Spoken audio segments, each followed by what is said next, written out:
Can't anybody see? We've got a war to fight.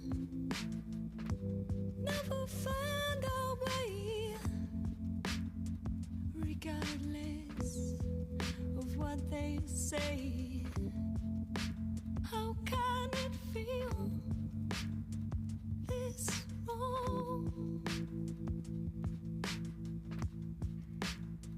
From this moment, how can it feel this wrong?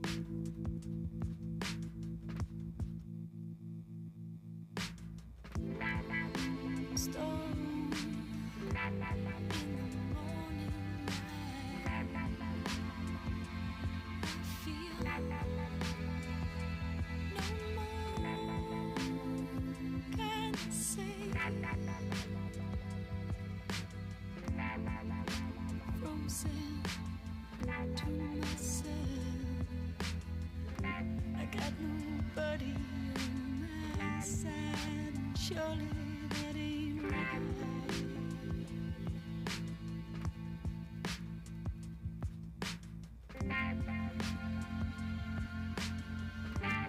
Sì, Surely that ain't right. io sto là seduta in prima fila e sto lì finché lei non mi chiama. Ooh, can't anybody see?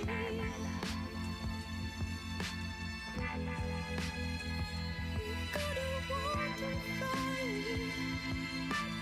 Never find our way, regardless of what they say. How can it feel this wrong? From this moment, how can it feel this wrong?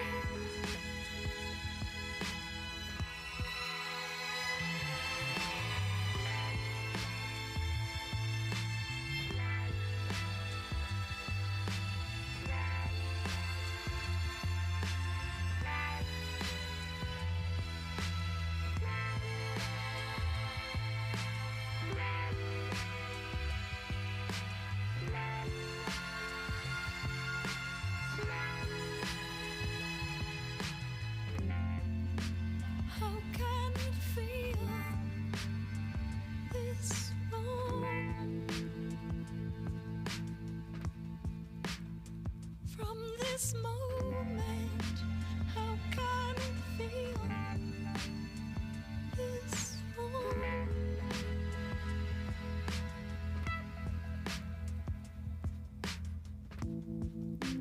Oh,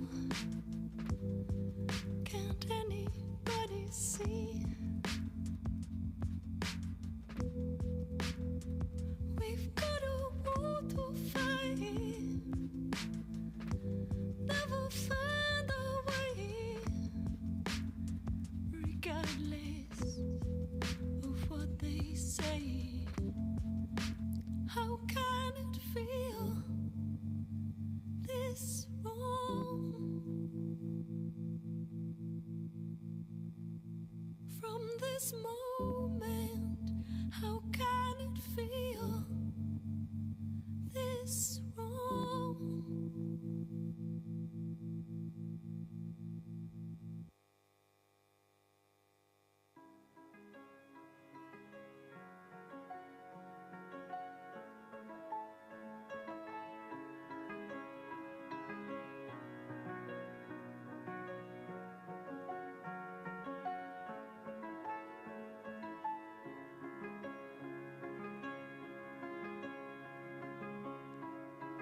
This is a waltz thinking about our bodies, what they mean for our salvation.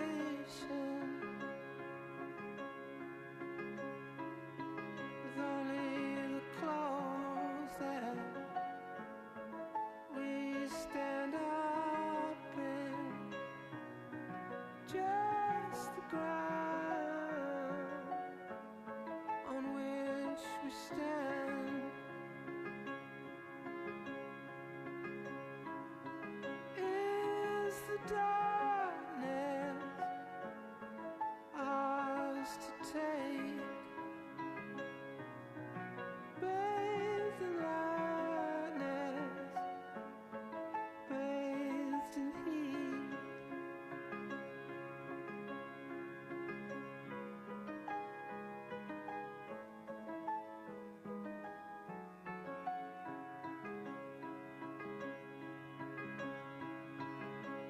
All is well as long as we keep spinning. Here now, dancing behind the wall. And the old songs and laughter within are forgiven. Always and never been true.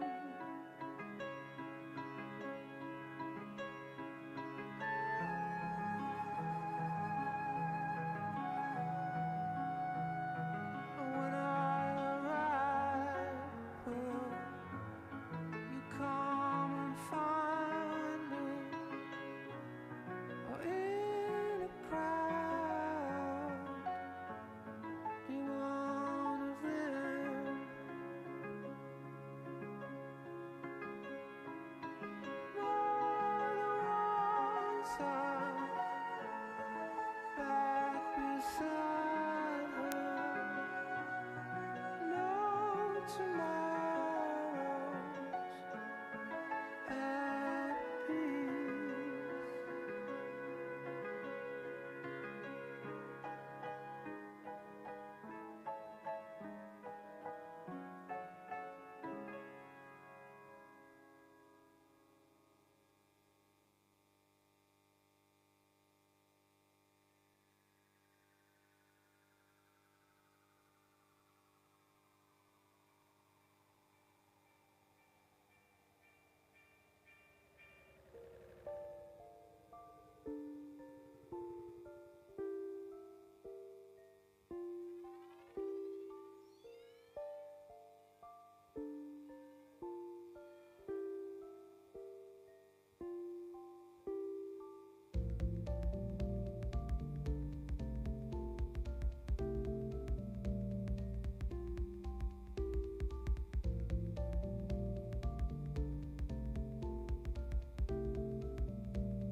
Buonasera, buonasera a tutti e a tutti.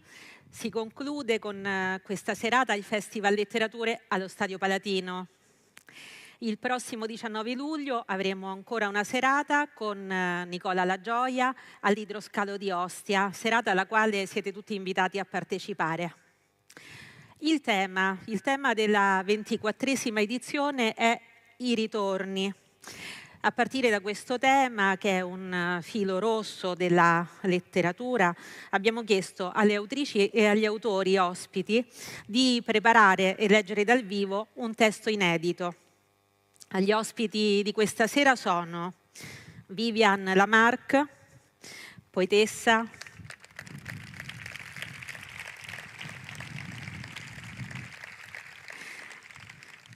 scrittrice, traduttrice, pubblicata dalla casa editrice Mondadori, che ringraziamo per la collaborazione.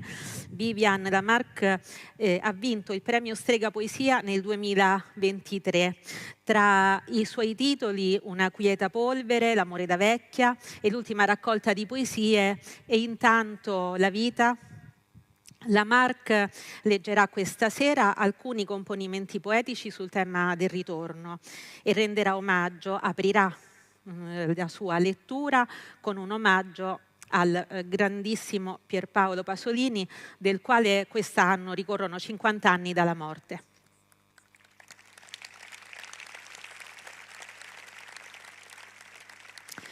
Tra poco vedremo salire sul palco Eshkol Nevo, tra gli scrittori israeliani più noti sulla scena letteraria internazionale, autore pluripremiato, i cui libri sono stati tradotti in 14 lingue. Tra i titoli pubblicati in Italia ricordiamo Tre piani, Legami e La simmetria dei desideri, pubblicati da Feltrinelli Gramma. Grazie a Feltrinelli Gramma per la collaborazione.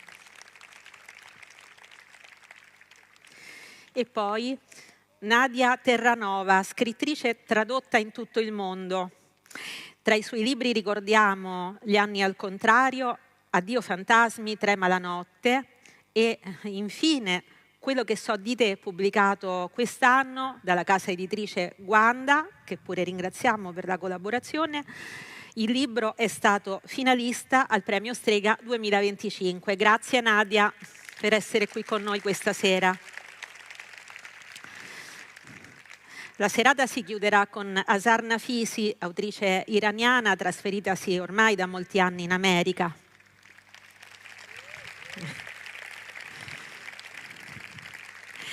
Il suo libro più noto, Leggere Lolita a Teheran, tradotto in 32 lingue, è stato seguito da altri titoli di grande successo, tutti pubblicati dalla casa editrice Adelphi, che ringraziamo per essere qui con noi. Altri titoli sono Le cose che non ho detto, La Repubblica dell'immaginazione, Leggere pericolosamente. Siamo molto contenti per la presenza di Azar Nafisi questa sera al Palatino.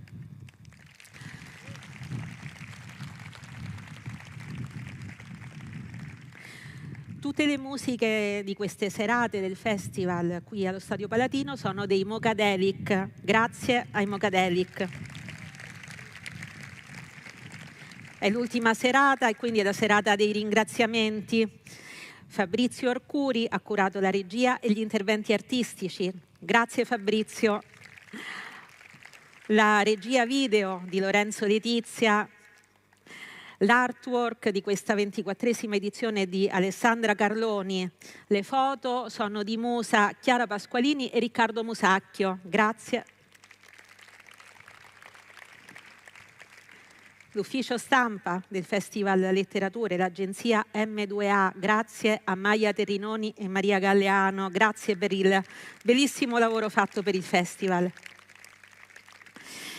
Ringraziamo tutte le case editrici che hanno collaborato al programma della 24esima edizione e grazie, perché non ce li dimentichiamo mai, ai traduttori dei testi che sono stati letti nel corso di queste serate e senza di loro non potremmo leggere tanta bella letteratura.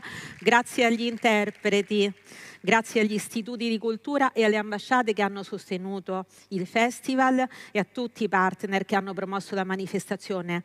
Un ringraziamento particolare va al Parco Archeologico del Colosseo che ci ospita in queste belle serate.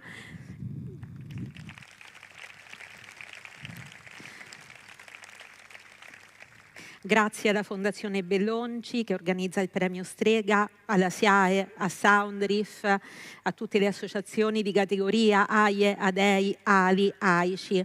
Un ringraziamento sentito va al Fondo Camilleri e al Comitato Nazionale Camilleri 100. Ci rifaremo. E ora un po' di pazienza, ma mi fa molto piacere ringraziare la squadra che ha lavorato a questa edizione. Il festival è promosso dall'Assessorato alla Cultura di Roma Capitale. Io desidero ringraziare in maniera particolare l'assessore Smeriglio, che ci ha fatto portare il festival in tanti posti diversi della città, tutto lo staff, Maia Vetri, Anna Voltaggio, e poi Biblioteche di Roma che ha curato in particolare le riprese video e le pagine social del festival. Grazie. Il Dipartimento Attività Culturali, il direttore Cinzia Esposito, tutta la squadra, l'ufficio programmazione eventi, l'ufficio comunicazione che insieme a me ha curato il programma. E poi naturalmente il mio ringraziamento va a Zètema Progetto Cultura per tutto il coordinamento organizzativo, per una manifestazione che non è facile, ma sembra facile grazie al lavoro che fanno per noi, Claudio Di Biagio, Carlo Guarino, tutta la squadra, e naturalmente io cito solo la punta dell'iceberg, Marta Salaroli, Sabrina Giglio, Marta Barberio Corsetti, ma la squadra è numerosa. Ultimi, ma non ultimi, media partner, dimensione suono soft, e permettetemi di ringraziare in maniera particolare la RAI che ci ha seguito e accompagnato per tutte le serate. Un grazie particolare ad Alessandra Urbani che è qui con noi e che ci ha sostenuto. Grazie alla libreria Altro Quando e grazie al pubblico numeroso e sempre vivace di questo festival. Grazie di cuore per l'attenzione che riservate a questa manifestazione, e un ringraziamento particolare naturalmente va ai circoli di lettura delle biblioteche di Roma che sono anche questa sera così numerosi. Sono le comunità dinamiche della lettura e il motore di molte iniziative nelle biblioteche di Roma e in generale nella nostra città. Grazie a tutte e a tutti. Buona serata e ci vediamo alla 25esima edizione del festival. Grazie.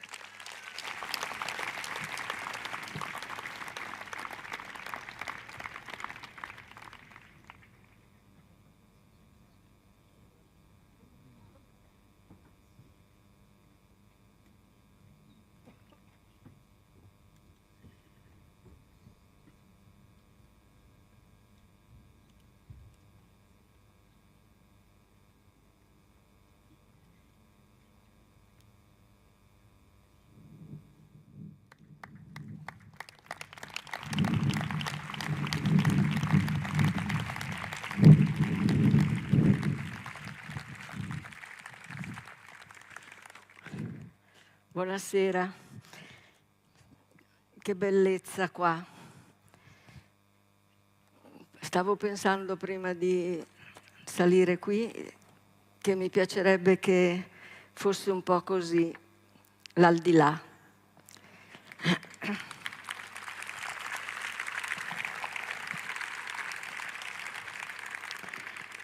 Leggerò 4 diversi ritorni. Il primo, che scrissi anni fa, è il ritorno, un desiderio di ritorno di Pasolini.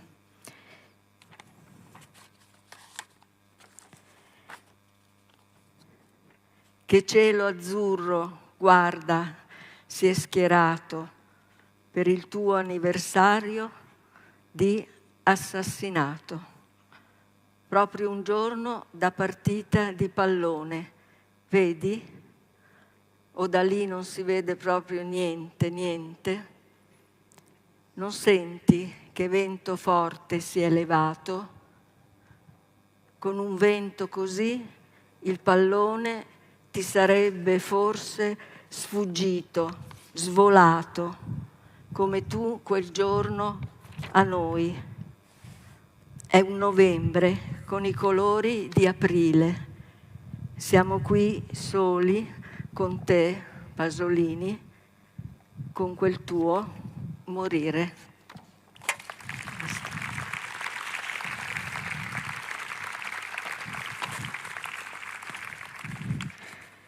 Il secondo ritorno è intitolato Ritorno di Dario Bellezza e altri, e molti altri poeti, e anche non poeti, e soprattutto è l'emozione dei miei ritorni, io che vivo a Milano, dei ritorni a Roma. Mi emoziona tutto quello che vedo.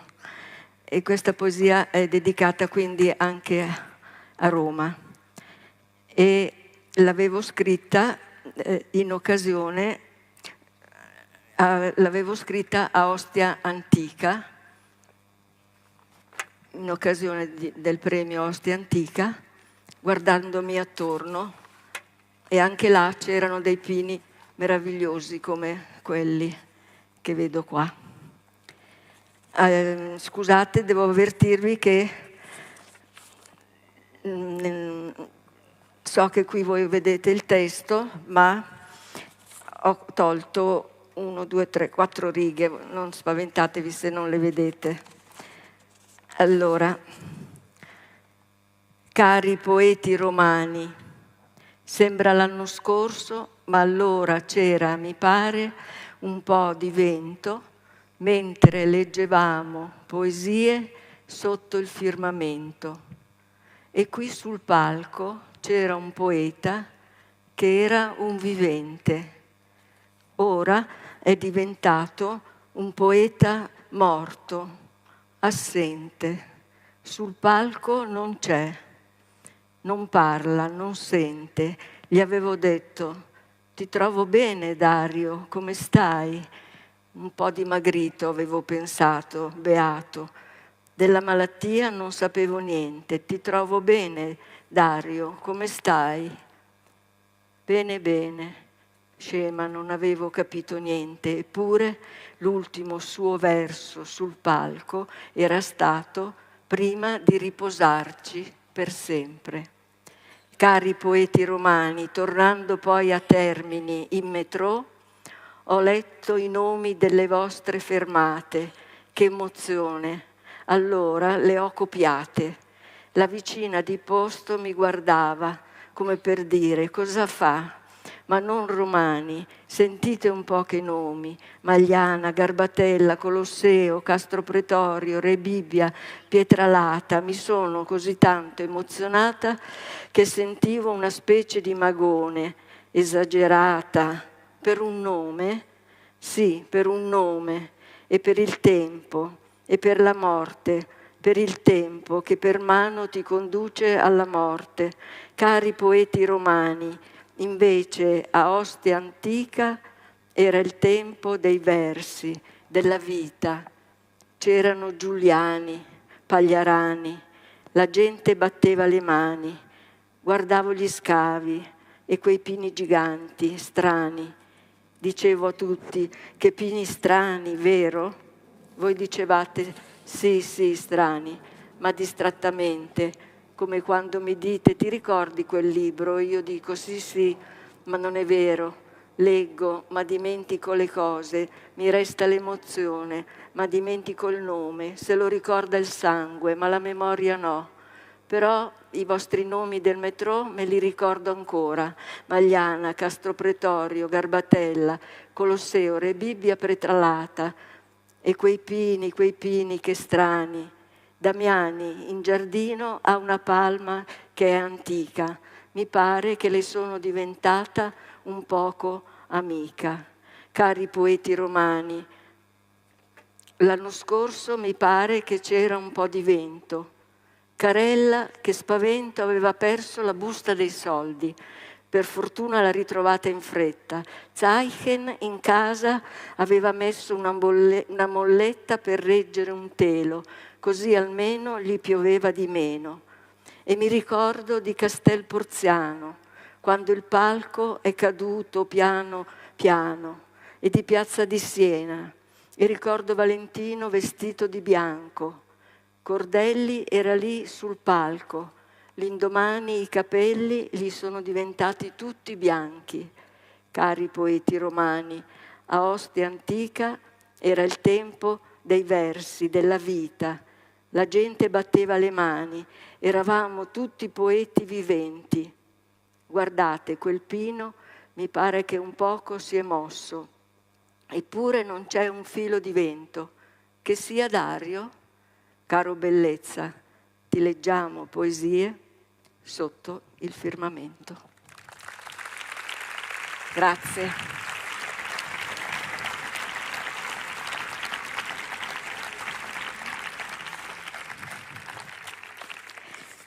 La terza, il terzo ritorno è il ritorno degli amanti, dal mio libro L'amore da vecchia. Confondere i bei nomi degli amanti, pronunciarli al momento giusto con il nome sbagliato. Chiedo perdono all'olmo quando lo chiamo faggio e al frassino quando lo chiamo acacia.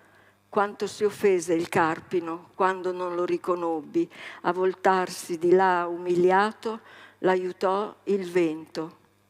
Mi perdoni il larice che l'ho chiamato abete e l'abete che l'ho chiamato pino.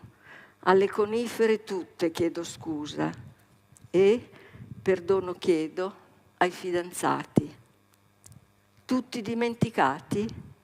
No, i loro nomi ho ancora dentro bene incisi, ma come per nebbia confondo un poco rami e mani, colore delle foglie e dei capelli.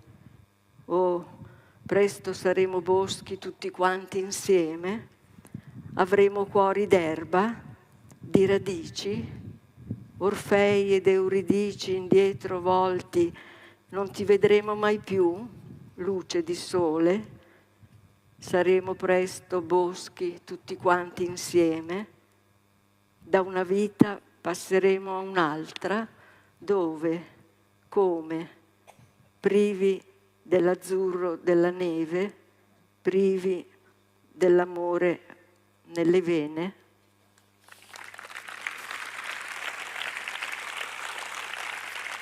Grazie.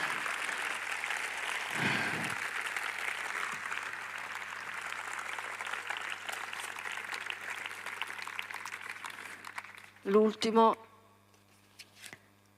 è un ritorno senza ritorno. E me l'aveva chiesto la lettura del Corriere, non solo a me, anche ad altri poeti, di scrivere qualcosa sulle tragedie del Mediterraneo, dei barconi sul Mediterraneo, 100 anni fa, tanto è sempre uguale. E avevo scritto questo: ritorni senza ritorno. Mio fratello lo sapevo che dormiva sul fondo del mare, ma dissi a mia madre partendo: tranquilla, vedrai, io no. Invece sono anch'io ora sul fondo con loro. D'acqua al mio viso, la bocca, d'acqua le lettere del mio nome, cognome, così muto l'alfabeto dei pesci. Se potete, pescate nel mare le nostre A, le nostre B, restituite i nostri nomi a chi ce li diede. Grazie. Grazie. Grazie. Non so dove andare. Grazie mille. Ci sono i pini giganti. Di qua. Grazie.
Buonasera, grazie per avermi invitato. Prima di leggere il mio racconto, vorrei citare la poetessa Lea Goldberg, a chi le chiedeva qual è il compito dell'arte in tempo di guerra, ha risposto: ricordare agli uomini che in ogni momento, in ogni situazione, siamo ancora in tempo per tornare a essere umani. Grazie.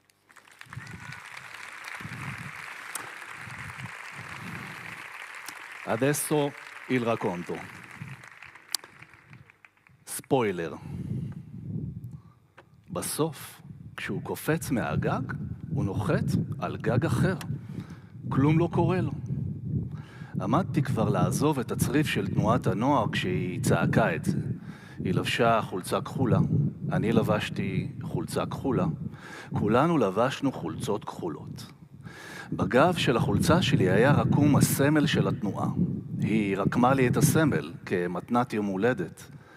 היו עוד דברים שהיא עשתה ואמרה שחשבתי שנועדו לגרום לי להבין שהיא הייתה רוצה שנהיה יותר מידידים. אני העמדתי פנים שאני לא מבין. הייתה לי חברה אחרת מהקבוצה, היא הייתה יותר מושכת מהחברה שלי בפער. היו לה טלטלים שטנים נהדרים, גבות אבות זעופות, עיניים ירוקות יפהפיות, וגוף שהיה הרבה יותר נשי משל שאר הבנות בגילנו. הייתי מפנטז עליה ונוגע בעצמי לפני השינה לאורך כל כיתה ח' ורוב כיתה ט', אבל פחדתי להתקרב אליה יותר מדי במציאות. משהו בה הרתיע אותי, ולא הבנתי מה.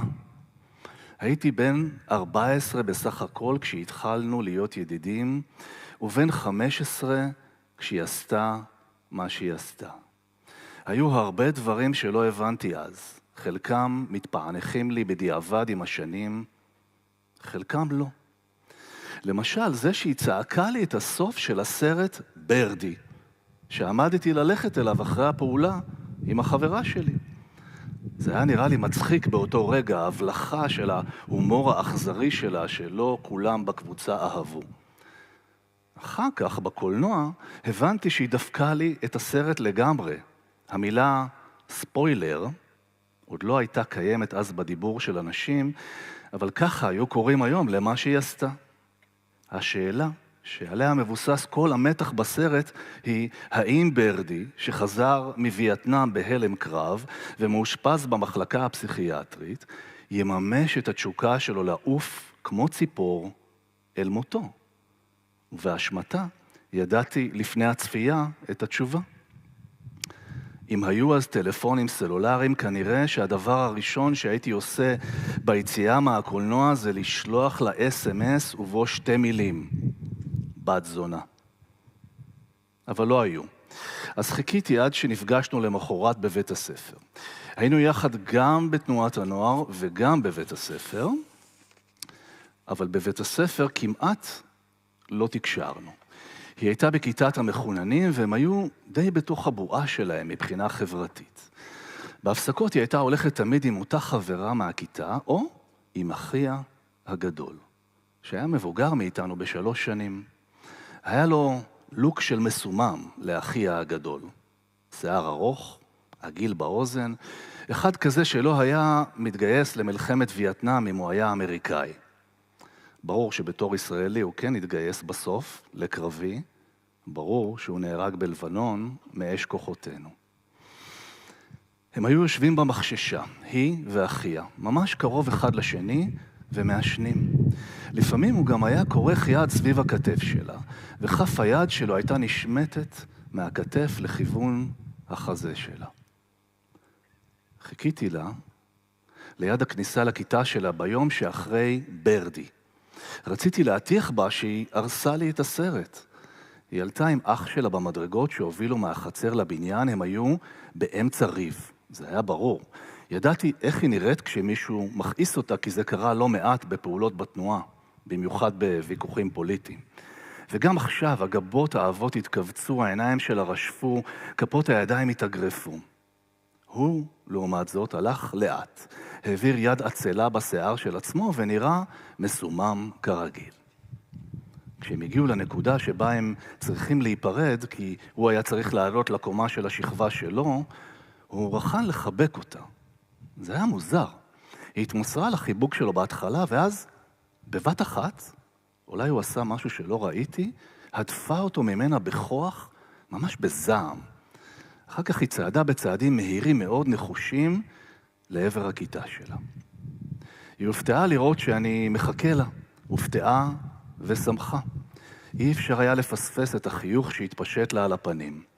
אבל אני, במקום להבין שזה לא הרגע המתאים להתחשבן איתה על ברדי, במקום לשאול, מה קרה? הכל בסדר? נצמדתי לתוכנית המקורית ואמרתי לה, יא בת 1000, הרסת לנו את הסרט. איזה סרט? היא שאלה. ברדי, אמרתי, גילית לי את הסוף.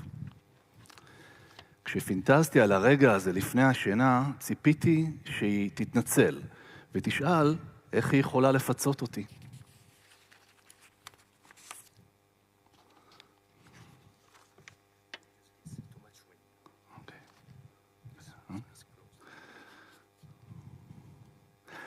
מגיע לך, היא אמרה ונכנסה לכיתה שלה. יכול להיות שבאמת קראו למשחק ההוא אונס? יכול להיות שבשנות ה-80 היינו עד כדי כך חסרי מודעות? מה שבטוח זה שהמטרה הייתה לנשק על הלחי את מי שהזמינה אותך ללב המעגל לפני שהיא תנשק אותך. מסביב עמדו השאר וקראו קריאות עידוד. מי שניצח, כלומר, מי שנשק ראשון, זכה להזמין את הבא או הבאה בתור לזירה. בנות יכלו להזמין בנים לקרב נשיקות. אולי ככה קראנו למשחק? זה ללא ספק הולם יותר, אבל ככל שאני חושב על זה, כנראה שבאמת קראנו לו אונס. ובנים יכלו להזמין בנות. לא העלינו על דעתנו אופציה אחרת בשנות ה-80. הופתעתי כשהיא הזמינה אותי לקרב. זה לא קרה מעולם לפני כן, כאילו שנינו חששנו מההשלכות האפשריות. וחוץ מזה לא החלפנו מילה מאז הדיאלוג הזועם בכניסה לכיתה שלה. אני? שאלתי בלי מילים והצבעתי על החזה שלי. אתה? היא עננה בלי מילים. הקרבות בין הבנים לבנות בקבוצה שלנו היו די עדינים בדרך כלל. מחול של הימנעות ומבוכה. לא הקרב הזה. לפני שהספקתי להבין שהתחלנו כבר הייתי מוטל על הגב שלי. היא דחפה אותי, הפילה אותי, התיישבה על אזור החלציים שלי, הצמידה את הזרועות שלי לרצפה בכוח והחלה לרחון לעברי. לקרב את השדיים שלה לחזה שלי ולקרב את הפה שלה אל הפה שלי, לא אל הלחי.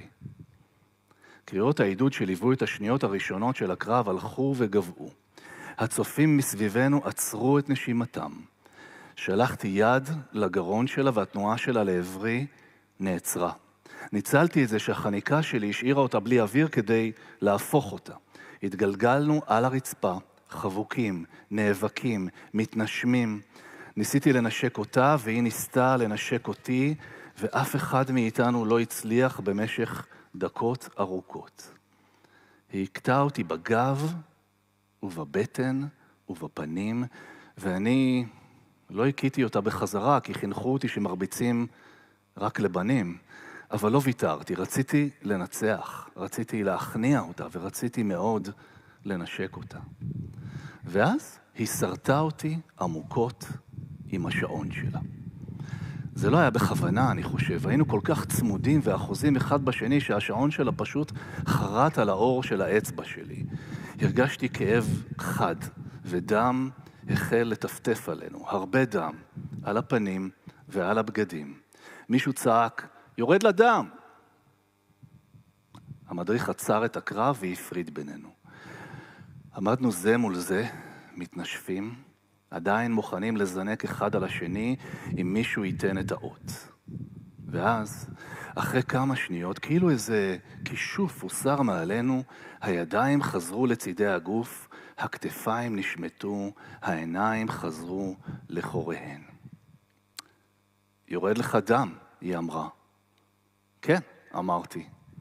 תן לי, אני אחבוש לך, היא אמרה. הייתה לה מין ערכה כזו, חצי ערכת תפירה, חצי ערכת עזרה ראשונה. גם זה מוזר בדיעבד, למה שילדה בת 15 תסתובב עם ערכת עזרה ראשונה בתיק? יצאנו מהצריף, ישבנו בחוץ, והיא עטפה לי את האצבע שנחתכה בתחבושת בעדינות אין קץ. כואב לך? היא שאלה. לא, אמרתי. שקרן, היא אמרה. מצטער, אמרתי. על מה? היא שאלה. לא יודע מה קרה לי, אמרתי. זה לא אתה, היא אמרה בקול עצוב, מיואש, שלא הכרתי אצלה. זה אני. אני לא בסדר. משהו דפוק אצלי. אם היה אפשר לחזור בזמן לעבר ולתקן טעויות שעשינו בחיים שלנו, כנראה שזה אחד הרגעים שהייתי בוחר בהם. שנינו יושבים מחוץ לצריף של התנועה, על ספסל עץ, קרובים מאוד אחד לשני, ערב יורד על העיר. אם היה רגע מתאים לשאול למה היא מתכוונת, מה זאת אומרת שמשהו דפוק אצלה, זה היה הרגע. במקום זאת אמרתי, בלי להסתכל לה בעיניים, אולי גם אצלי. וכשהיא לא הגיבה הוספתי, נחזור לפעולה? והיא אמרה, בלי להסתכל לי בעיניים, יאללה. למחרת היא לא הגיעה לבית הספר. בהפסקות הייתי תמיד מחפש אותה בעיניים שלי, והפעם לא מצאתי. היא לא הייתה במגרש ולא בחצר ולא במחששה. גם אח שלה לא היה במחששה, אבל עוד לא חיברתי בין הנקודות בשלב הזה. אף אחד לא חיבר בין הנקודות בשלב הזה. גם לפעולה בתנועה היא לא הגיעה. המדריך שאל איפה היא, ומישהי אמרה חולה. העיר שגרנו בה לא הייתה גדולה. אני בכוונה לא אומר את השם המפורש של העיר, כי למרות שחלפו שנים אני לא רוצה לעורר שדים מרבצם. בגלל זה אני גם לא מזכיר את השם שלה, למרות שהוא מתאים לה בול. בכל אופן, בערים כאלה, עם רחוב ראשי אחד ומקולת אחת ומספרה אחת, קשה לשמור על הסודות בסופו של דבר. כולם יודעים הכל על כולם. החברה שהייתה לי אז היא זו שסיפרה לי, בהפסקה. שמעת מה קרה לה? היא אמרה. לא, לא שמעתי, אמרתי. חתכה את הורידים. איזה תפוקה? מה? איפה היא? לא יודעת, החברה אמרה וניפחה עוד בלון מהמסטיק שהיא לעשה. בטח בבית חולים.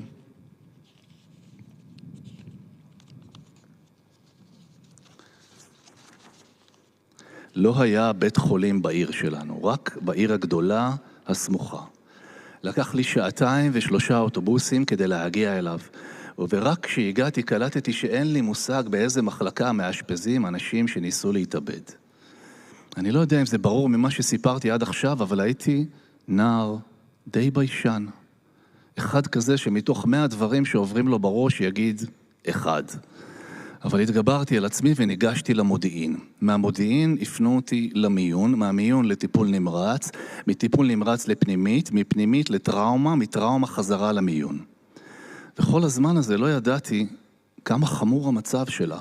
וכל הזמן הייתה לי תחושה שהכל בגללי, שאני אשם בזה שהיא חתכה את הורידים. בסוף איזה אחות במיון שכבר לא יכלה לראות את הפרצוף שלי, היא התאמצה קצת יותר מהקודמות, פשפשה עמוק יותר במחשב וגילתה שהיא שוחררה מבית החולים הבוקר. לא הייתי אצלה אף פעם בבית. בתקופה שהצריף של התנועה היה בשיפוצים והעבירו את הפעולות לבתים, היו 2 אנשים שהתחמקו מלארח. ידעתי טוב מאוד למה אני לא רוצה שיבואו אליי הביתה. לא היה לי מושג למה היא לא רוצה שיבואו אליה. אבל כן ידעתי איפה היא גרה, כי אחרי נאווה אלימלך כל ההורים נלחצו, והתחלנו ללוות את הבנות אחרי פעולות, כל אחת עד לבניין שלה. מתחת לבניין שלה היה טלפון ציבורי. התקשרתי אליה, אמא שלה ענתה. שאלתי אם אפשר לדבר איתה. היא שאלה, מי מבקש? הצגתי את עצמי. היא אמרה, רגע, אחרי כמה שניות היא עלתה על הקו. היי, היא אמרה, הקול שלה היה נשמע אחר, רך יותר. היי, אני מתחת לבניין שלך, אפשר לעלות? שאלתי. היא שתקה ארוכות עד שכמעט חשבתי שהשמחה נותקה, ואז אמרה, לא, זה פחות מתאים. אבל מה שלומך? יותר טוב עכשיו, היא אמרה. אני שמח לשמוע, אמרתי, ושוב שתקנו. ואז אמרתי, נסעתי לבית החולים לחפש אותך. מתי? הבוקר, אבל אמרו שכבר השתחררת. באמת נסעת לבית החולים בשבילי? כן. זה חמוד מצדך. לא יודע, אמרתי, מה חמוד בזה? ואז היא אמרה פתאום, לא הייתה שום דרך אחרת להפסיק את זה. ומיד אחר כך, לפני שהספקתי לשאול את מה בדיוק היה צריך להפסיק, היא אמרה, אני חייבת לסיים, תודה שהתקשרת, נתראה בפעולה. לפעולה הבאה היא הגיעה עם שרבולים ארוכים למרות שהיה כבר קיץ. כולם ידעו למה היא הגיעה עם שרבולים ארוכים, אבל אף אחד לא אמר כלום. אחרי הקיץ, בכיתה י' היינו אמורים להפוך למדריכים, ובהתאם הנושא של הפעולה היה המדריך האידיאלי. ציירנו את הדמות של המדריך האידיאלי על בריסטול, ולמטה כתבנו את רשימת התכונות שלו. אחראי, נותן דוגמה אישית, אכפתי, יודע בדיוק מתי לשלוף את תפוחי האדמה מהאש בקומזיץ, ככה שהם יהיו רכים מבפנים. בדרך כלל היא הייתה דומיננטית בפעולות. הפעם לא. הפעם היא דממה לאורך כל הפעולה ודיברה רק פעם אחת בסופה. היא אמרה בקול חורק מצמרר 6 מילים. למה מדריך אידיאלי? למה לא מדריכה? שתיקה הסתררה, אף אחד לא ידע מה לומר, גם לא המדריך, ואז היא לקחה את הטוש וציירה למדריך האידיאלי שערות ארוכות, גולשות. צחקנו בהקלה, וכשהמשכנו לפרט את התכונות של המדריך האידיאלי, עברנו כולנו ללשון נקבה. קריזמטית, יודעת להמציא פעולות מעניינות, מתמודדת טוב עם מפריעים. בסוף הפעולה היא נשארה לדבר עם המדריך ועם הקומונרית שהייתה אחראית על כל הקן. ואני חיכיתי לה על הספסל מחוץ לצריף כדי ללוות אותה הביתה. מוזר, אני לא זוכר שאמרתי לה שאני מחכה, ובכל זאת היא יצאה אחרי חצי שעה מהצריף, כאילו ידעה שיהיה על הספסל ואמרה, אל תחכה לי, זה יכול לקחת עוד הרבה זמן. בשבועות שבאו אחר כך עוד רצו כל מיני שמועות עליה, אבל הן סתרו אחת את השנייה, אז החלטתי להתעלם מהן. שנה אחר כך אח שלה נהרג במלחמה, וכל הדיבור עליה ועל המשפחה שלה בעיר נהיה אחר, משתתף בצערם כזה. היא עצמה התחילה לצאת עם מי שהיה המדריך שלנו, ונהיה חייל מצטיין בסיירת צנחנים, חבר אידיאלי כזה. חניכים שהיו בקבוצה שלנו אמרו שזה לא מפתיע. אני דווקא הופתעתי. אף פעם לא הרגשתי בזמן הפעולות שהייתה ביניהם תדר כזה, וזה גרם לי לחשוב שאולי לגמרי טעיתי בכוונות שלה. אולי היא לא הייתה בעניין שלי בכלל, אלא שלא. אולי היא רקמה לי את סמל התנועה על גב החולצה כדי שהוא יראה את זה, הצמידה אותי לרצפה וניסתה לנשק אותי על הפה כדי שהוא יראה את זה. שנה אחרי שהאח שלה נהרג, יצאנו יחד לטיול של התנועה. כל אחד מאיתנו הדריך קבוצה אחרת, אז במהלך היום לא נפגשנו. אבל בלילה, אחרי שהחניכים הלכו לישון, כל המדריכים התקבצו סביב מדורה אחת. שרנו שירים, צלינו מרשמלו. ככל שהלילה העמיק עוד ועוד, אנשים פרשו לשקי השינה, עד שנותרנו רק אני והיא ליד המדורה.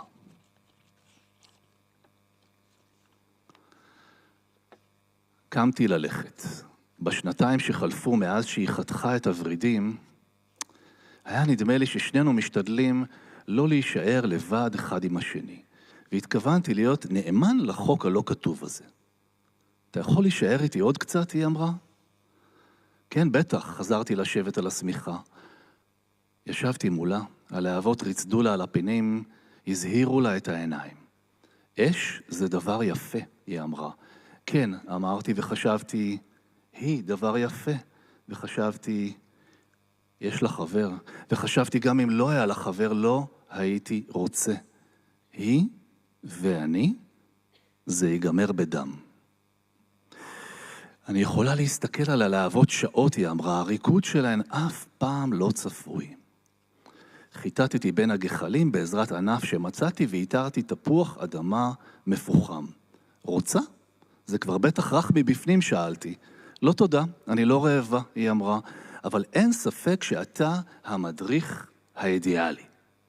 המדריכה, תיקנתי, והיא חייכה חיוך רחב. אז הרגשתי יותר בנוח לומר, זה היה יפה מצידם היום שהם עשו טקס לאח שלך, זה גם בול התאים באנדרטה. בול התאים, היא חיכתה אותי, מרירות בקולה. לא חשבת ככה, תמעתי? היא חייכה שוב, אבל הפעם זה היה חיוך אחר, ציני. בחיוך ציני רק השפתיים לבדן משתתפות, מתעקמות, ושאר הפנים נותרות קפואות. מה שמשגע אותי, היא אמרה, כאילו מדברת לעצמה או ללהבות, זה שבגלל שהוא מת במלחמה, הפכו אותו לקדוש.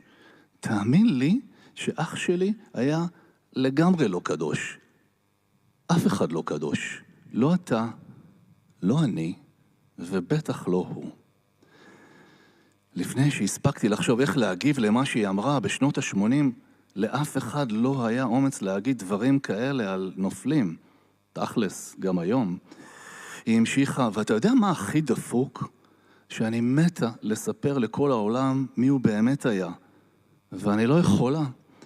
אין לי אומץ להודות עזוב, אני מתה לספר לך. שלפחות אתה תדע, כי מגיע לך לדעת, וכי ברור לי שאתה תבין, אתה שומר הסוד האידיאלי, אבל אני לא יכולה. התמונה של שניהם יושבים במחששה, והיד שלו נשמטת מהכתף שלה לכיוון השד שלה. אצבע אחת כמעט מונחת עליו, עלתה לי בראש. אבל אני חושב שאני יודע, אמרתי לה. זה יותר מסובך ממה שאתה חושב, היא אמרה, ושוב חייכה את החיוך המריר הזה, שרק השפתיים משתתפות בו. קודם היה הפוסט בקבוצת הפייסבוק של בוגרי התנועה בעיר. העירייה זוממת להרוס את הצריף שלנו ולהקים במקומו בניין משרדים. נפגשים ביום שני ב8 להפגנה מול הצריף ועוצרים את הדחפורים. אחר כך הגיע הוואטסאפ ממנה. מגיע להפגנה? אם את, כתבתי. אם אתה, היא כתבה. הדבר האחרון שהייתי חושב בכיתה י' ליד הקומזיץ ההוא זה שנשאר בקשר כל החיים. גם אשתי הראשונה התקשתה להבין, מה אתם בדיוק, ידידים? עניתי לה שלא כל קשר אפשר להכניס לתוך מגירה. והיא התרכזה עוד יותר, בוא, ראיתי איך היא נראית. אתה רוצה להגיד לי שאתה לא נמשך אליה? אשתי השנייה אמרה, פשוט תזדיינו כבר ותשחררו את זה. אי אפשר ככה. גם שלושת הבעלים שלה התקשו לקבל את הקשר שלנו.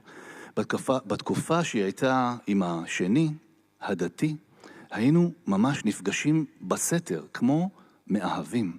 למרות שלא עשינו שום דבר שמאהבים עושים. רק ישבנו ודיברנו ליד המדורה, גם אם המדורה הייתה נר קטן שהמלצרית מניחה על השולחן בבית קפה. באופן מוזר, ואולי לא מוזר בכלל, התקופה היחידה שבה לא נפגשנו הייתה כשהשתחררתי מהכלא, ושנינו היינו גרושים ופנויים. הסתפקנו בהתכתבויות ארוכות אל תוך הלילה, בלי שאף אחד מאיתנו ייזום מפגש פנים אל פנים. ורק כשהתחתנה בשלישית, חזרנו. חזרנו להיפגש. הדברים שמפרידים בין אנשים והדברים שמחברים בין אנשים לא תמיד ברורים. לפעמים הם מתפענחים בדיעבד, לפעמים לא. באחת ההתכתבויות הליליות האלה היא כתבה, אני לא רוצה לאבד אותך אף פעם. אתה היחיד שבאמת מבין אותי, אולי כי בעומק אנחנו דומים. תבטיח לי שתמיד תהיה בחיים שלי? עניתי לה שאם מסכמים שזה לא כולל מלחמות ופיגועים, אז כן. והיא ענתה לי, לא מדברים ככה לאחות שכולה. היא כותבת מצחיק וחכם, כיף להתכתב איתה. שנינו מחזיקים סוד, כמו שמחזיקים אבטיח. אם אחד מאיתנו יעזוב, האבטיח ייפול וישבר לרסיסים, כתבה לי פעם. עניתי לה בול, למרות שלא הייתי בטוח לאיזה מהסודות היא מתכוונת. לא פינטזתי עליה יותר לפני השינה, זה הפסיק ישר אחרי שהיא ניסתה להתאבד. אבל בלילות הארוכים בכלא, אחרי שהייתי מעביר בראש את כל הדלתות המסתובבות, כל מה שהיה יכול לקרות אם הייתי בוחר אחרת, הייתי נזכר גם בקרב הנשיקות ההוא, וחושב לעצמי שאם אף אישה לא הייתי פראי כמו שהייתי איתה, אם אף אישה לא איבדתי את הרסן ככה. לא דיברנו על זה אף פעם. היינו מדברים על כל השאר בפתיחות מטורפת, על בני הזוג המאכזבים שלנו, על כסף, על איך זה שעם כל החולצה כחולה ויעולה, היא יצאה ברוקרית, ואני הייתי אלון של עולם הנדל"ן, על סקס, בלי בושה, בפרטי פרטים. הטיפים שקיבלתי ממנה הפכו אותי למאהב יותר טוב, על סרטים שראינו, ספרים שקראנו, סמים שעשינו. רק על הימים האלה שלפני ניסיון ההתאבדות שלה לא דיברנו מילה. עזוב, זה חור שחור, היא כתבה לי פעם בתקופת ההתכתבויות, כשהתחלתי לחוג סביב הנושא בזהירות. למה חור שחור? נתקרב לזה יותר מדי, זה ישאב אותנו ולא נהיה יותר. להפגנה מול הצריף של התנועה מגיעים 10 בוגרים, כולל שנינו. ומה שאנחנו עושים זה בעיקר להצטלם ולהעלות את התמונות לרשתות החברתיות. הצריף נראה יותר קטן משזכרתי אותו, ובמקום השדות שהיו סביבו בילדות, הוא תקוע עכשיו, לא רלוונטי, בין בנייני משרדים. תכלס, אני אומר לה בשקט שאף אחד לא ישמע, העירייה צודקת. כן, היא אומרת, אבל טוב שבאנו. אחרי שכולם הולכים, אנחנו נשארים עוד קצת להסתכל על הצריף, ואני קורח את הזרוע שלי סביב הכתף שלה כיכר. איך דפקת לי אז את ברדי, אני אומר. מכל הדברים, דווקא בזה נזכרת, היא אומרת. כי עמדתי כאן, ממש כאן, ולפני שהלכתי לסרט, צעקת לי מלמטה את הסוף. עשיתי לך ספוילר, אה? והמילה הזאת אפילו לא הייתה קיימת. סליחה. את באמת צריכה לבקש סליחה, זה א' ב' של חברות, לא מגלים את הסוף לפני הסוף. אבל אתה מבין למה גיליתי לך, לא? מה למה? כי הייתי ילדה מניאקית. לא, דביל, היא נאנחת ומסובבת אליי את הראש. אז למה? גיליתי לך את הסוף כי לא רציתי שתדאג. רציתי שתדע שהוא יהיה בסדר בסוף. היא אומרת, מסתכלת לי עמוק לתוך העיניים, ואז מניחה את הראש שלה על הכתף שלי. אחרי סרט שלם שהוא רוצה לעוף, ברדי הלום הקרוב וחברו על, בורחים מהחדר של ברדי בבית החולים הפסיכיאטרי ועולים לגג. בזמן שאל חוסם את המעבר לגג בעזרת חביות, ברדי רץ לאורך הגג, עולה על המעקה, פורס ידיים כמו כנפיים ומזנק ממנו למטה, לכאורה אל מותו. ברדי, לא, אל תעשה את זה. ניקולס קייג', כלומר, רץ אל קצה הגג, הוא בטוח שהוא איבד את החבר הכי טוב שלו. הוא בטוח שתכף יראה אותו מרוח על המדרכה מתחת לבניין. ברדי, ברדי! הוא ממשיך לזעוק, היגון כבר בקולו. אבל אז, כשהוא מסתכל אל מעבר למעקה, הוא רואה שברדי בסך הכל נחת על גג אחר, מעט נמוך יותר.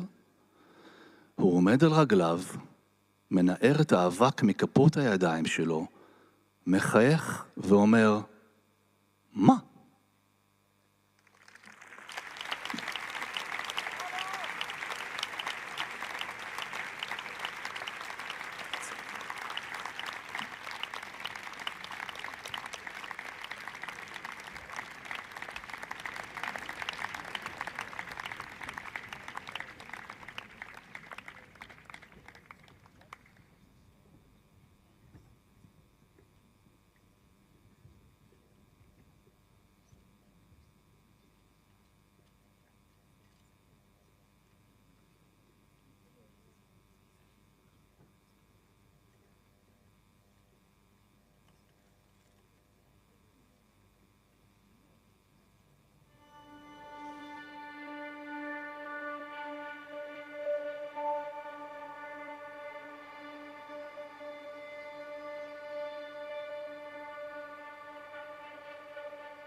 I don't want to be an emperor.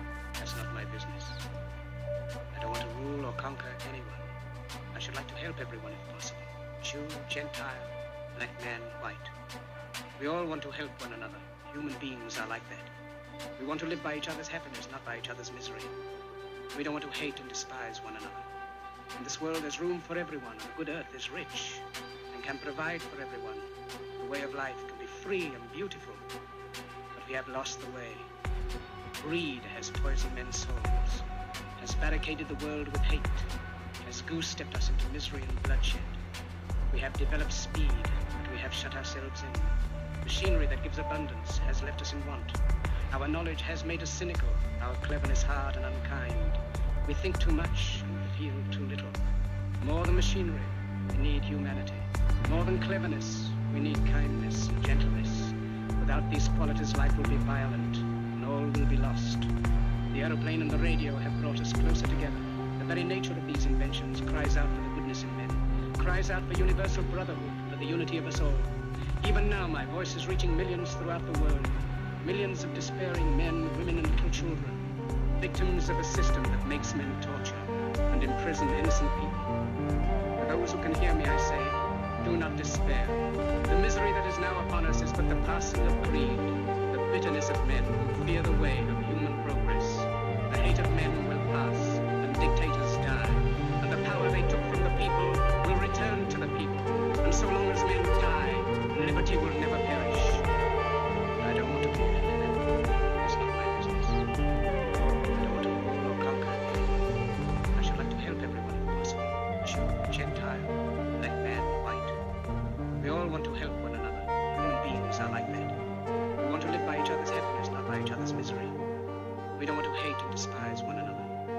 this world there's room for everyone, and the good earth is rich and can provide for everyone.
Penelope, il mio nome, significa anatroccolo.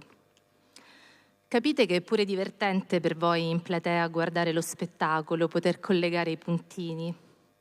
Mio marito va a una guerra scatenata per il possesso di Elena, la più bella, e per andarsene lascia a casa me, l'anatroccolo.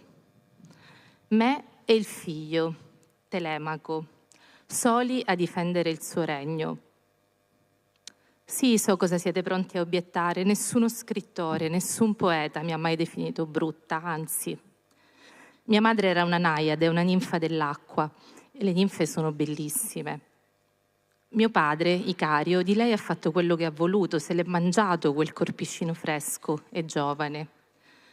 Certo non si aspettava che poi nascessi io, il soggetto imprevisto della storia. I potenti non pensano alle conseguenze e se ci pensano se ne infischiano, avranno sempre uno scudo sulle spalle.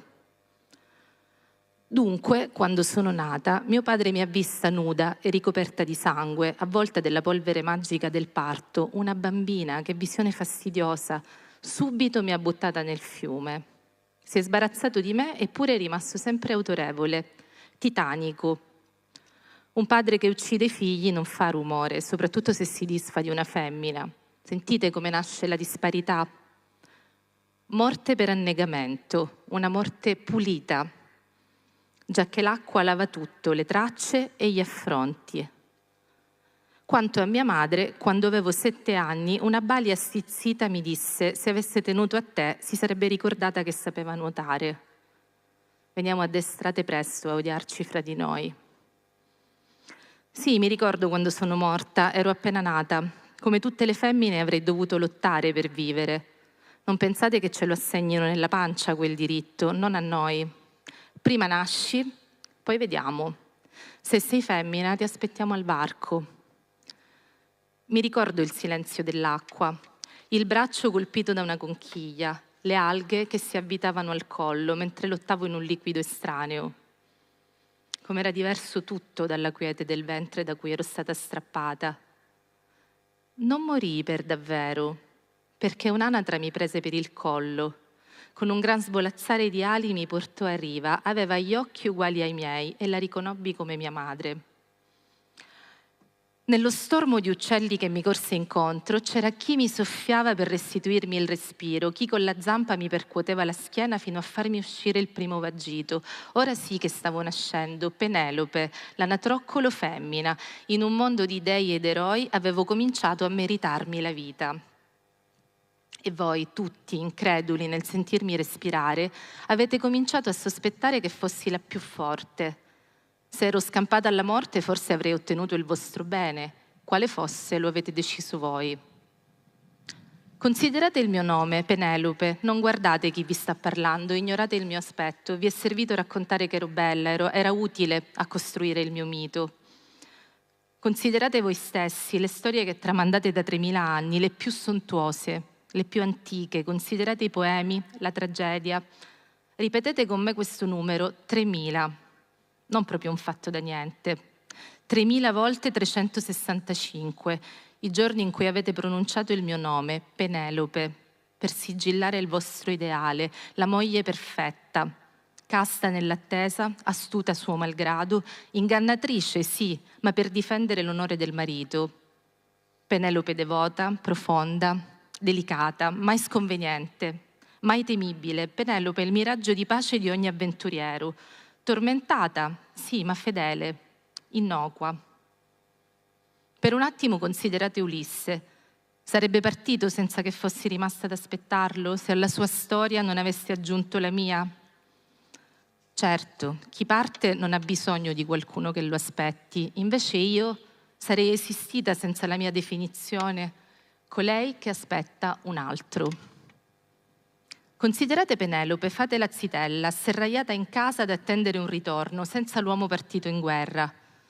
Avreste detto che era pazza, aveva perso la ragione, i fantasmi l'avevano resa una povera demente.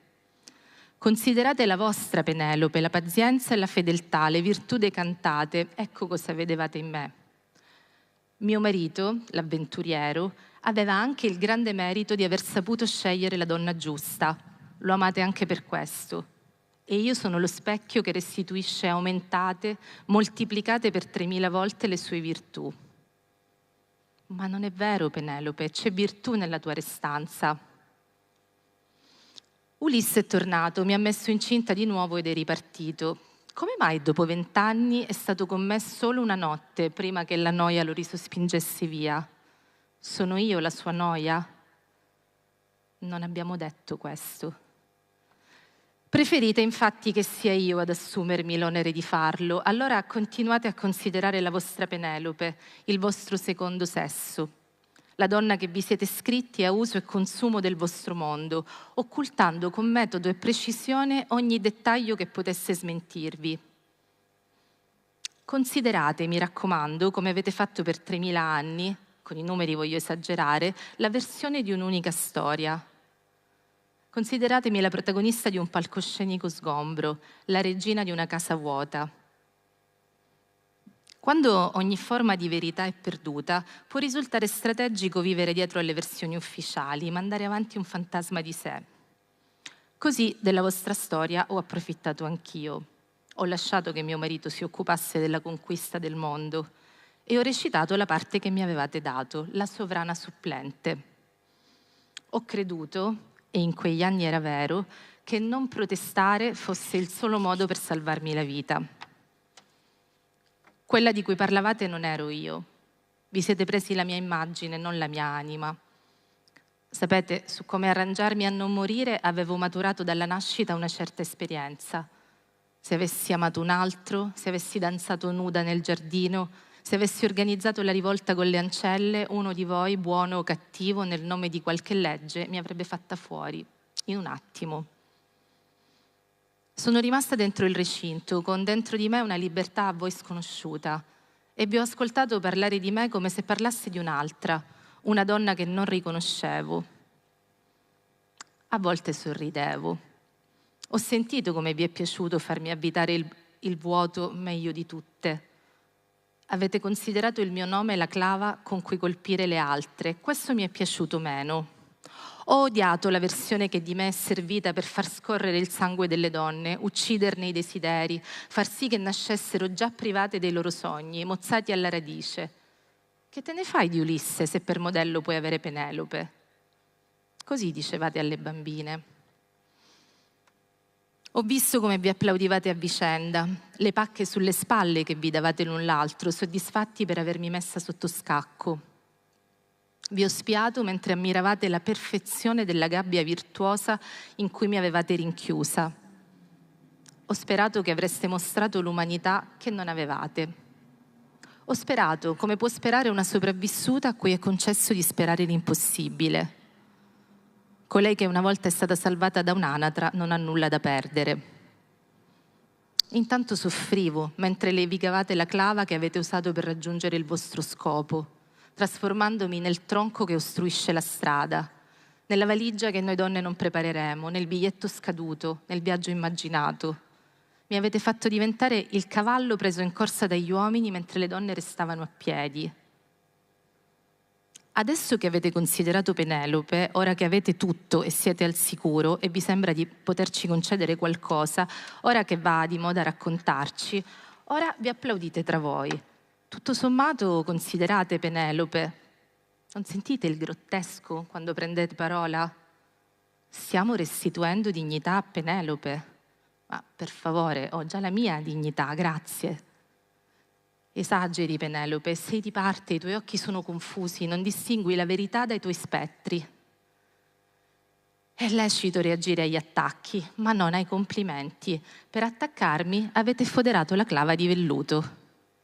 Superbo è sottrarsi alle lodi, maledetta la voce che protesta. Lo tengo a mente da 3000 anni, 365 giorni per 3000 volte. Sì, ora basta, Penelope, considera che tutte vogliono essere te, anche gli uomini. Desideriamo l'amore, maschi e femmine, tu sei la più adatta a essere amata. Che ingratitudine e che offesa non gioire del proprio talento. Mio marito è tornato, finalmente non sei più sola, ha esultato Atena. Non sei contenta, Penelope? Ulisse è tornato a proteggerti, lo dice anche la dea. Per proteggermi, mio marito, come primo gesto, ha ucciso le altre, 12 ancelle impiccate dentro la casa che lui aveva abbandonato. Poi è passato agli uomini. Fra loro forse qualcuno mi aveva tentata, ma importa? La versione che avrete voi sarà sempre che ho resistito alle tentazioni. Io sono casta, sono il modello da seguire. Finisco la mia vita camminando nel sangue sparso nel mio nome, il sangue che avete sparso senza considerare me. Non hai capito nulla, nemmeno di te stessa. Da tanto tempo le donne scrivono di te, amano te, danno voce a te. Da tanto tempo sei una luce per tutte. Non sei passiva, Penelope, non sei quello che credi. Vedi che non sei buona a capire? Io ho capito invece, ho capito tutto, da quel primo vagito fuori dall'acqua. Ho capito mio marito e i miei figli. Ho capito i nemici e gli amici, le sorelle e i fratelli, i servitori, le ancelle, gli animali, le mucche, il cane. Li ho capiti e li ho raccontati nelle storie che morirete senza conoscere. Ho capito mio padre che conosceva il mondo e ha provato a risparmiarmelo. Mia madre che ha pensato se mia figlia deve vivere meglio che impari subito. Mi ha guardata risorgere dall'acqua senza intervenire finché non ce l'ha fatta più a resistere e per salvarmi si è travestita da anatra. Ho capito di aver vissuto nonostante voi, oltre voi. Ora per favore smettete di considerare la vostra Penelope. Considerate per una volta solo me. Le parole che non c'è bisogno io pronunci, la clava che risparmierò di brandirvi contro. C'è silenzio adesso, c'è spazio per la verità. Considerate allora l'offesa che vi arreca la mia semplice esistenza, l'offesa che non potrete mai ripulire mentre ammirate il vostro fragile capolavoro.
How wonderful to be here. I love it.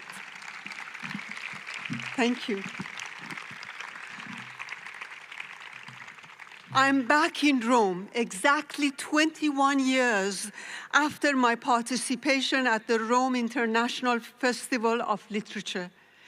This is the place where beauty and truth mix and mingle, where the everyday is made luminous through the joy and seriousness of art, a place where Ciccio and Franco live side by side with Lucretius and Ovid. I have come back to Rome now to tell you the story of my return to the first place I have called home, Iran, and how through that return I discovered in libraries and through books a portable home, one rooted in imagination and ideas. Nabokov talks about how great books give us a tingle in the spine. I was 3 years old when I first became acquainted with the concept of a library. And I think I felt my first tingle at about that time. Every night, my father would read me a story or recite one from memory. On Fridays, the Persian weekend, he would take me to the children's bookstore. But most memorable were the times spent at home in his personal library of books on philosophy, history, especially fiction. There was one shelf with children's stories just for me. We would pick books together, and he had a special spot where he had me sit. I was small, and I would ask him to lift me up so that I could browse the upper shelves. My father was egalitarian when it came to storytelling. He chose books for me from around the world. My first glimpse of Italy was not of the real land of Italy, but an imaginary one, when I first heard the story of a little wooden boy named Pinocchio. As a child, books were always stacked against the wall right by my bed. Sometimes I would fall asleep clutching the book my father had just read to me. To this day, my bedside table is filled with books. I love and still do love the way books awaken my senses and give me a feeling of safety and security. I associate them with my father's voice, calm, soothing, intimate, and yet evoking such strong feelings and emotions. Through those stories, the whole world lay before me. Magical doors opened, and charmed creatures waited to greet me. Those childhood days were filled with a sense of invulnerability. But at the age of 14, I discovered that I could be deprived of things I had taken for granted. My home, my family, my friends, and my country, in the blink of an eye, as the expression goes. My parents had decided to send me to England to further my education. They insisted it was for my own good, that I would learn to be independent and would get to know new people, new worlds. I was perplexed by the word new. I wanted nothing new. I wanted what I had thought I already had. My old home, my old world. People who were at the airport the day I left Iran for the first time must have been amused by seeing me running around, crying and saying, "I don't want to go." But of course, I went. I couldn't take all of Iran with me, but I could take the best Iran had to offer. I packed 3 books of poetry, 2 by our great classical poets, Hafiz and Rumi, and a 3rd by a beloved poet, Furugh Farrokhzad. In my bedroom at my guardian's home in Britain, there was no air conditioning, only a small heater which burnt when I sat close to it, while sitting at a distance from it made me cold. Instead, I would read in bed, armed with a hot water bottle. In those days, there was this satirical book on England called How to Be an Alien. I remember one quote from that book. It said, "Continental people have a sex life. The British have the hot water bottle." Believe me, that's true. In England, I suddenly found myself in an alien environment, and the only means of survival I had was to create my own portable world. I started building a makeshift library by my bed and reread those books over and over. In college later, I expanded that library until my entire living quarters were filled with books. Every night, I would lie in bed reading poetry and stories until I fell asleep, a habit I maintain to this day. That is how I made myself at home in England. And later on, in America too, by reading great books. But all the time, I still thought about returning to my old home, my real home, Iran.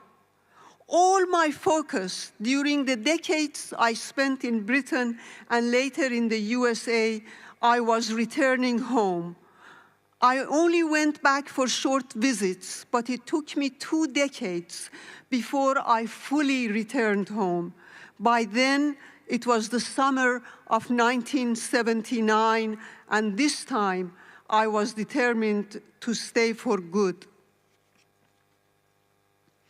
While I was studying in England, the villains in the stories I had emerged from the emerged from the pages of my books at some point and came to life. My father, who had been the youngest one of the most popular mayors of Tehran, was arrested. He was in prison for 4 years. During his incarceration, he was held in the prison library next to the morgue. He made use of his unusual prison cell to read poets, writers, thinkers, and those who fought for democratic rights. He told us he believed that the morgue was there to remind him of life's transience and fickleness. Books are guardians of memory, turning fleeting moments of life into ones that will endure long after we are gone.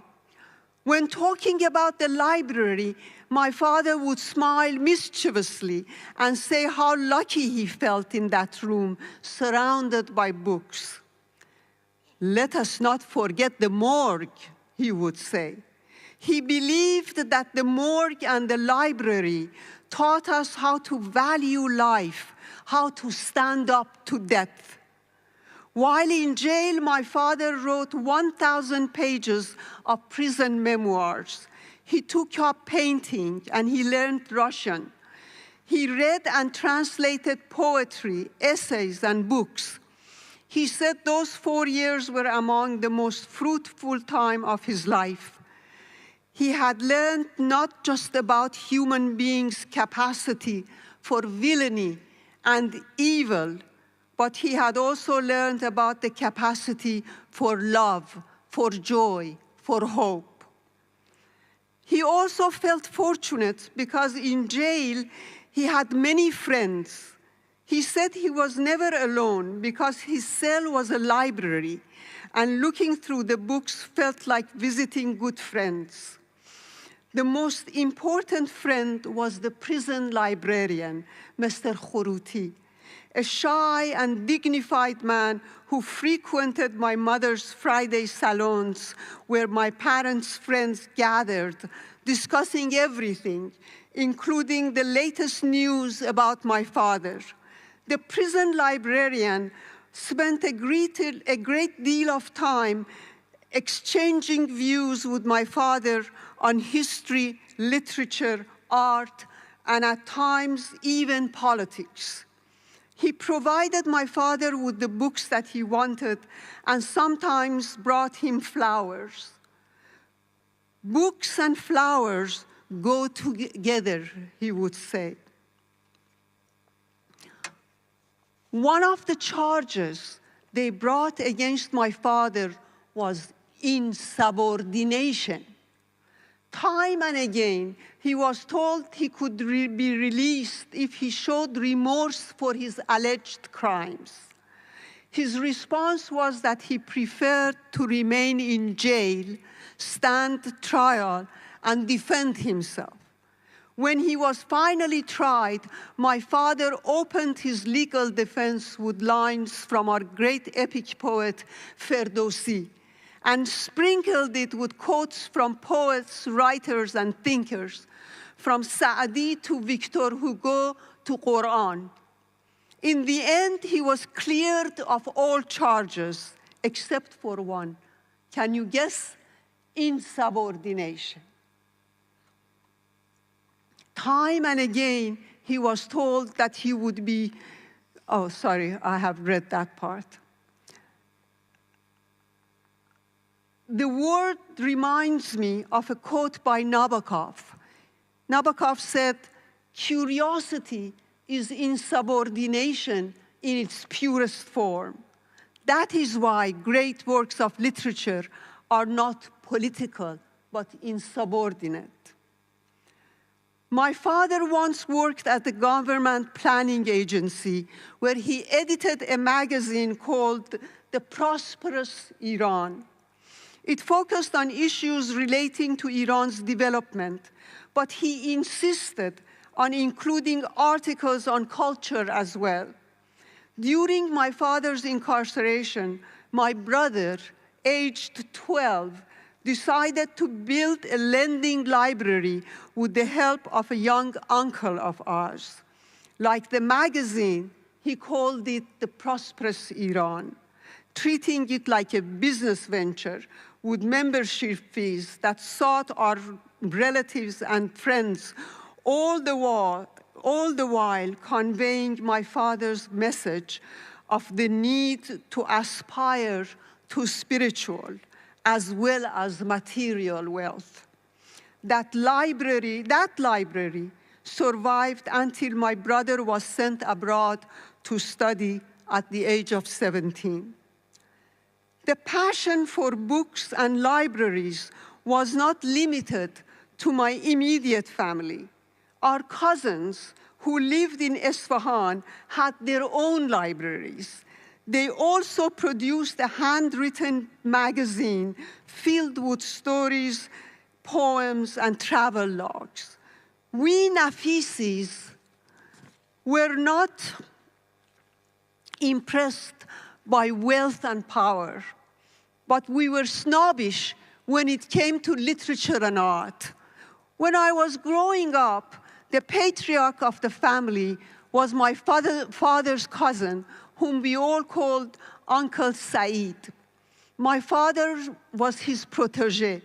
Amu Said was about 20 years older than my father, whom he made his literary executor. As I have recalled elsewhere, Amu Said had been schooled in Europe. He was one of Iran's best-known modern intellectuals, well-versed in both literature and history. In addition, I'm sorry with this wind.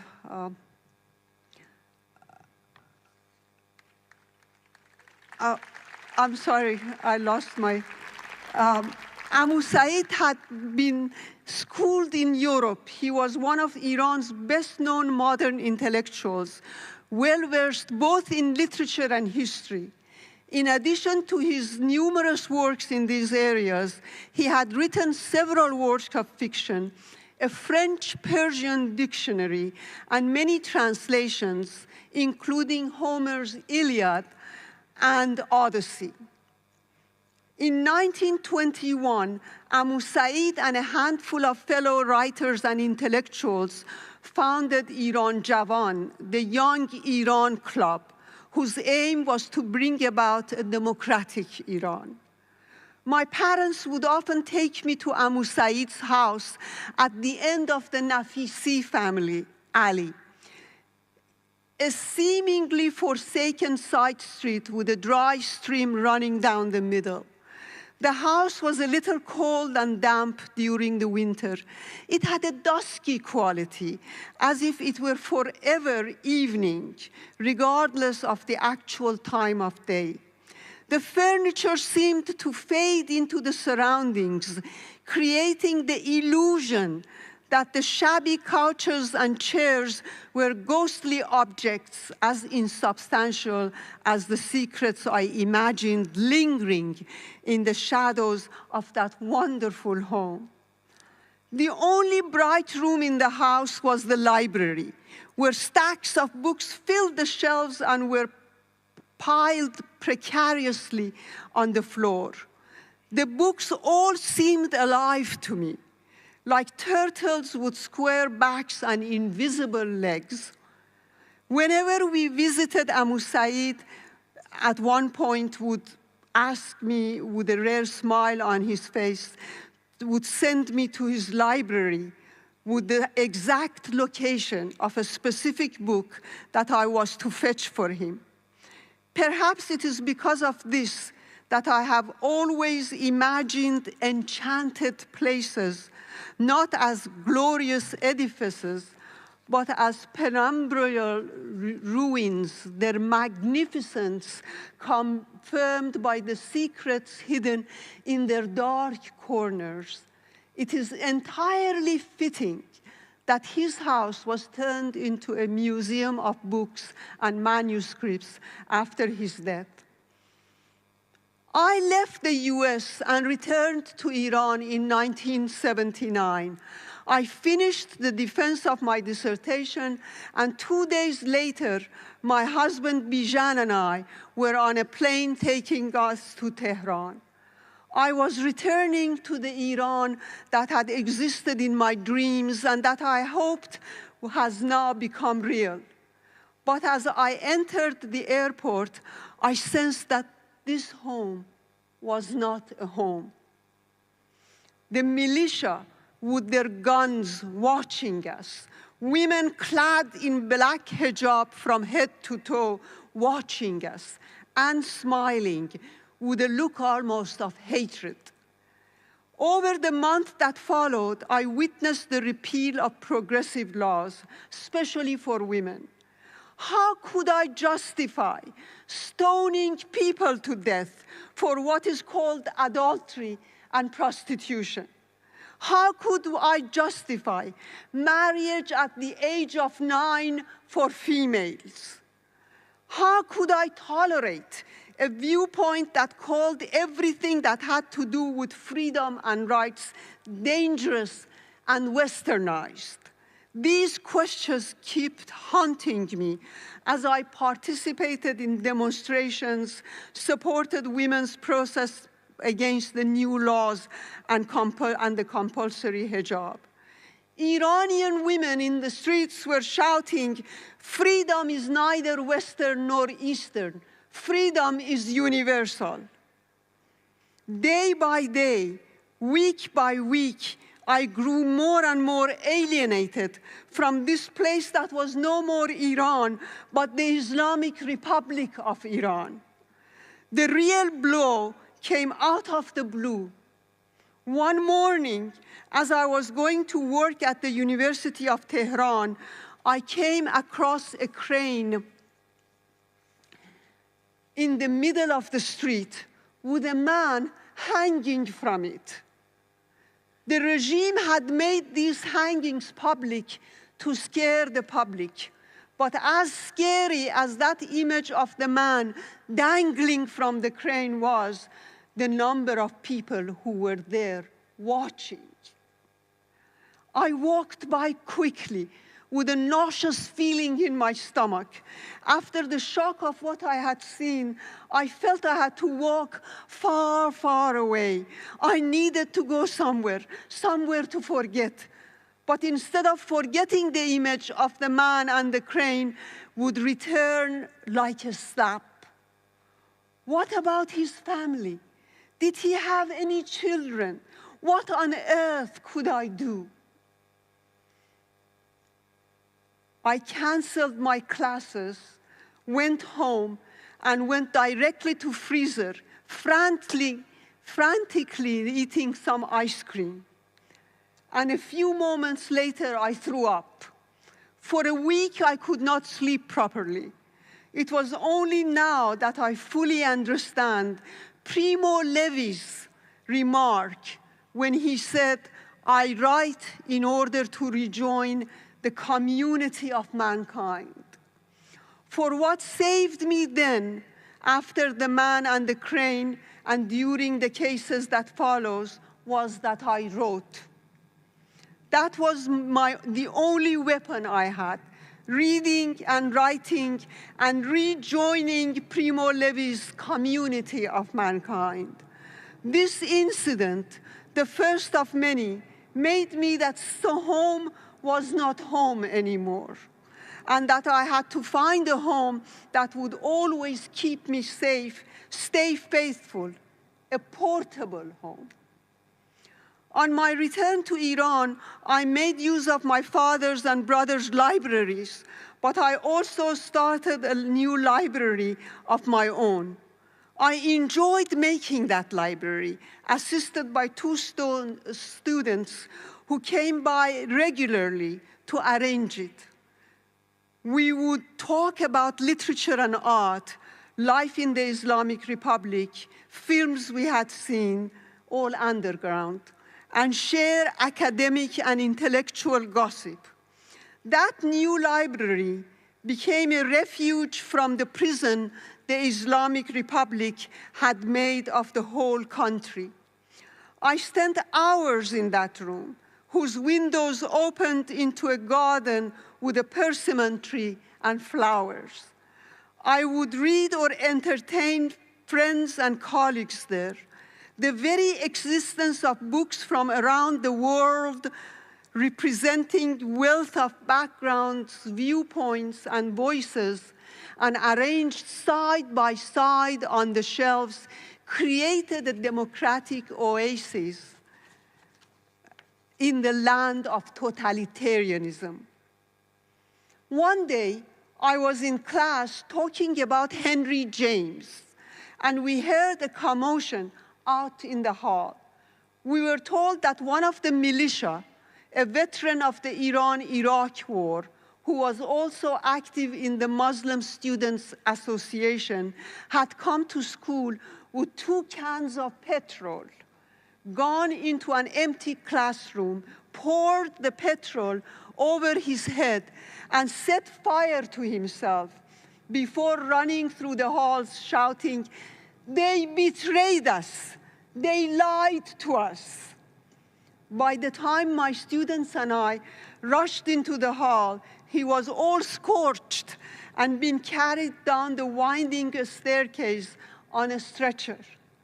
Looking at home, I thought, this is the guy I and my students hated. This is the guy who could get all of us expelled. But here he is, almost dead, and here I am, teaching James. This incident filled me with so much outrage at a regime who could not even be loyal to its own constituents. Behind me, 2 of my students were whispering about these guys' horrible acts against other students. They were even joking to lighten the horror. And I realized how easy it is to become like your enemy. Once you start to hate and you want to revenge, you dehumanize the enemy, but not without dehumanizing yourself. One aspect of the fight against the regime was to fight not to become like the regime, not to forget not being just human, but humane. The next time I had to leave Iran, it was without the hope of returning. I knew that I might lose the home I had in real life. I could always rely on my portable home, which I can return time and time again, always. I have come to understand that libraries are the most democratic spaces of all. When I immigrated to US, I transformed my house into a library. I felt that this was my portable world. Cement and bricks must be left behind, but books can travel with you wherever you go. I have borrowed this notion of a portable world from Nabokov. He describes his character Penin, an emigre and an academic, trying to buy a football in a shop, using gestures to communicate to shopkeeper what he wants. With wrists and palms, he outlined a portable world. It was the same gesture he used in class when speaking of the harmonical wholeness of Pushkin. I have shared some horrible stories of living in the Islamic Republic with you. I have one more, which, although it is also tragic, it brings hope. It shows the subversive power of literature. I want to talk about my student Razieh. The first year of my return to Iran, and before I was expelled from the University of Tehran for not wearing the compulsory hijab, I taught at a small women's college. My course was on American fiction. One of my students, named Razieh, became very interested in the reading list, especially in Henry James. Razieh was very thin, with huge dark eyes. She was also a Muslim, wearing the long dark veil. Her mother was a cleaner, and her father had died. She told me how, when young, she borrowed and sometimes stole books from the homes her mother worked in. It became a habit of ours that after class, she would stand by my desk and talk about literature, but her focus was Henry James. I was teaching Daisy Miller and Washington Square. She loved the female protagonists of James. She called them James's independent women. She appreciated these women's readiness to sacrifice their own happiness for the sake of their principles and values. One day, as Razieh was enthusiastically talking about Daisy Miller, with a shy but mischievous smile, she said, "I think I'm falling in love with Henry James, of course." She meant with Henry James, of course. I saw Razieh only once after I finished teaching that class. I was walking down the street one day, and she was coming from the opposite side. She made a sign that I should not approach her. Those were terrible times where they were arresting and killing left and right. A few years later, another student of mine, Mahtab, visited me. She said she had been in jail and has just got out for good behavior. She told me while in jail, she had been in the same cell as another student of mine. Her name was Razieh. Mahtab smiled, saying how many good times she and Razieh had in their cell, talking of their classes. She said she had talked of Scott Fitzgerald, and Razieh had talked about Henry James. The warden was bewildered. What was it that made them smile? After a pause, Mahtab said, "You know, Razieh was executed."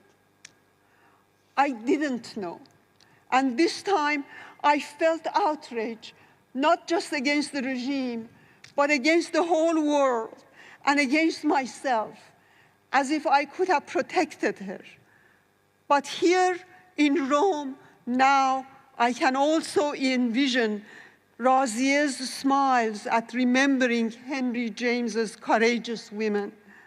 There are many things in existence that we cannot control, but even when deprived of everything you love, as you are at death's door, what matters is the attitude you take, attitude with which we confront life and death. I told Razieh's story at a panel with the great Lebanese writer, the late Elias Khoury, and he told me Henry James didn't save Razieh. Razieh, she saved Henry James. I believe they both saved one another. Razieh resurrected James and provided a new perception of James. That is what great readers do. And Henry James provided Razieh with a place to go, a place not even the brutal enemy could invade. When I left Iran, I gave away my books and dismantled my library. I told myself I never again will build a library and then be forced to dismantle it. It was too painful, but it was a promise I couldn't keep. The safety and security that books offer is irreplaceable. In the United States, books kept appearing on my doorstep like welcome but unexpected guests. I decided that the only people I would invite into my new library would be people I love or share the passion with. In addition, I have a local library that expands my horizons and offers me a larger context, bringing the world to me in a different way. So, I am fortunate that my own library, my portable home, has become a private space, and that every single room in our home, including my bedroom, is a mini library, my survival kit, my companions. Libraries represent our resistance to the fickleness of life and absoluteness of death. They are the conclusive evidence that we have lived. Thank you very much.